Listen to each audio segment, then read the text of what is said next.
Σε μια περίοδο που ο ελληνικός λαός υφίσταται θυσίες, δεν υπάρχει κανένα περιθώριο για καθυστερήσεις και διαπραγματεύσεις. Ελευθερία, φαντασία, δημιουργικότητα. Αυτό είναι το ζητούμενο από ένα σύγχρονο πανεπιστήμιο. Όχι. Στο πανεπιστήμιο πας για να πάρεις ένα χαρτί. Η αγορά δεν ψάχνει για καλλιεργημένους και για δημοκράτες. Η αγορά θέλει ανθρώπους κατριτισμένους και πρόθυμους για δουλειά.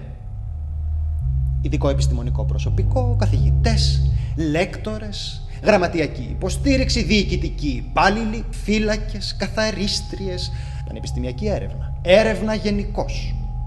Φώτα, νερά, τηλέφωνα, φωτοτυπίες. Όλα αυτά στοιχίζουν και όλα αυτά τελειώνουν σήμερα.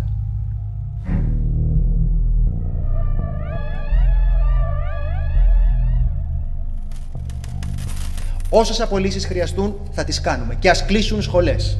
Υπάρχουν επενδυτές που ξέρουν πολύ καλά πώς να νοικοκυρέψουν το πανεπιστήμιο και που μπορούν να κάνουν προσλήψεις με τα μισά λεφτά.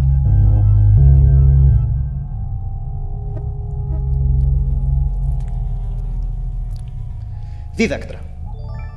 Οι φοιτητές εγγράφονται στο πανεπιστήμιο απευθείας με την καταβολή των διδάκτρων σε τράπεζα της επιλογής τους. Τζάμπα? Όχι. Έχετε μάθει στο τσάμπα. Δεν χρειάζεται να σπουδάζουν όλοι. Δεν υπάρχει κανένας λόγος να πληρώνουμε όλοι για να σπουδάζει το παιδί του καθενός. Έχεις? Καλώς. Δεν έχεις? Πάρε δάνειο. Έχεις μπροστά σου όλη τη ζωή σου για να το αποπληρώσεις. Ο καθένας είναι μόνος του και κάνει τις επιλογές του.